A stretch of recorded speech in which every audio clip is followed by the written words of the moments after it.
que cortar. Yo creo que sí, espero que haya traído la tijera. La tijera No que la es punta adecuada, roma, sino la que corta adecuada. bien. Así La es. punta roma la dejaste en el kinder. Así es. Así es.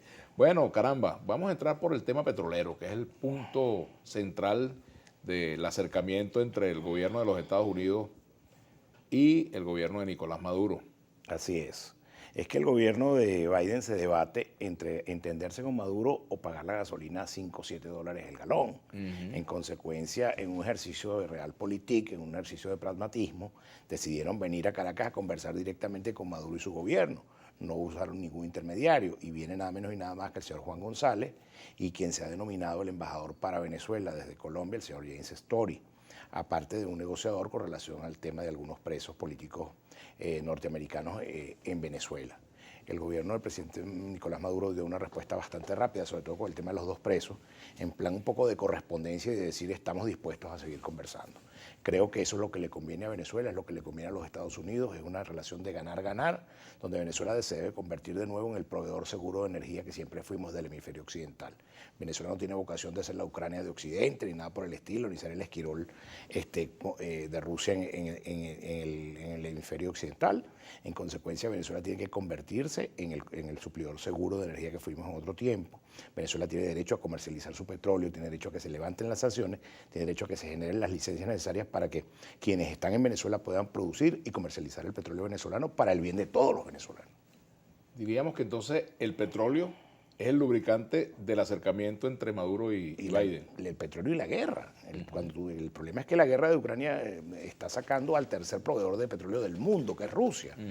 Y además el proveedor del 47% del gas de Alemania, del 42% de toda la Unión Europea. En consecuencia, cuando tú sacas un proveedor tan grande, tan importante del mercado internacional, de inmediato se disparan los precios. En consecuencia, se disparó el precio del petróleo, se disparó el precio del gas. Y fíjate que incluso Europa no se atrevió a sancionar el gas ruso, pues se morirían de frío, porque el 47% de Alemania recibe gas ruso para su calefacción, para atender sus necesidades, y el 42% de toda Europa recibe gas ruso. Ahora, el problema de la geopolítica obligó a los Estados Unidos a mirar hacia Venezuela, y Venezuela tiene que tener la capacidad suficiente para entender esa situación, para generar unas condiciones mínimas de negociación con el gobierno de los Estados Unidos que les sirva a ganar a ambas partes. ¿Sientes que Venezuela en este momento está dispuesta a ese acercamiento y para ello dispuesta a hacer las concesiones que se piden? Yo creo que sí. Cuando hablo de Venezuela, el gobierno de Venezuela. Yo creo que sí. Creo que el gobierno del presidente Maduro está en plan de hacer las concesiones que tenga que hacer para poder avanzar en la relación con los Estados Unidos.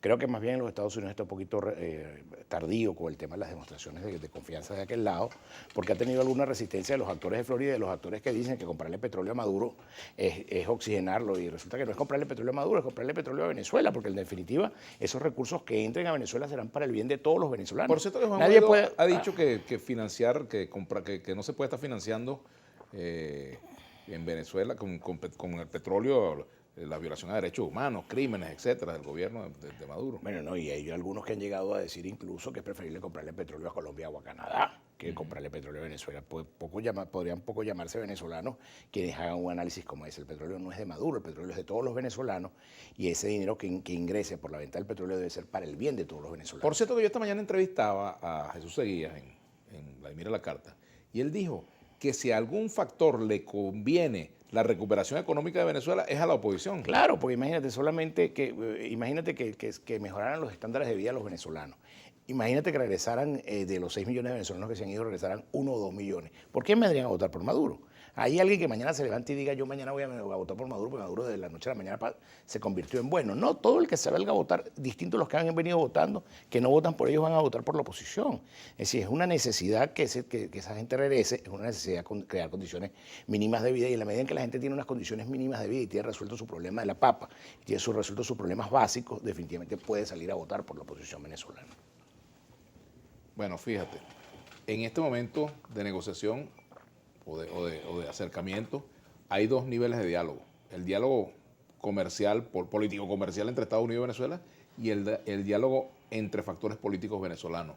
Van de la mano, cada uno tiene su propia dinámica, son independientes o son deberían ir de la mano. Ajá. Y deberían, en la medida en que los estándares... Pero ¿cómo van? Tú Tú estás en la Comisión de Petróleo y has estado metido en el tema de la negociación también. Estoy en la Comisión de Diálogo también.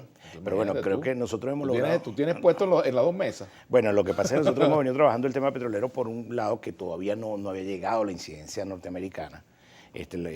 Una data como muy reciente, el tema de la venida de los altos funcionarios del gobierno de los Estados Unidos. Y dos, en la mesa de diálogo hemos venido trabajando iniciativas con los sectores privados, hemos venido trabajando con Fede Cámaras, con los sindicatos, con los trabajadores, con las mujeres. Es decir, nos hemos reunido desde la Comisión de Diálogo con todos los actores, no solamente con los actores políticos. Por ejemplo, esta respuesta que dio el gobierno recientemente de la devolución del SAMIL es una de las peticiones que había hecho Fede Cámaras hace un año cuando nos reunimos con ellos allá en la propia sede de Fede Cámaras, donde dijimos la asamblea va a Fede Cámaras y nos reunimos la Comisión de Diálogo con la Junta Directiva de Fede Cámaras. Criticados en aquel momento los de Fede Cámaras porque estaban recibiendo el gobierno de Maduro, criticados porque estaban recibiendo la asamblea que en aquel momento todavía se debatía si era legítima o no. Pero ya hoy pareciera que no hay discusión. El escenario político de la discusión en Venezuela es la Asamblea Nacional electa en el año 2020 y que empezó a ejercer este año 2021 su periodo constitucional, de la que nosotros formamos parte y no somos más en la Asamblea porque la gente decidió no salir a votar y porque hubo gente que convocó a que no fueran a votar.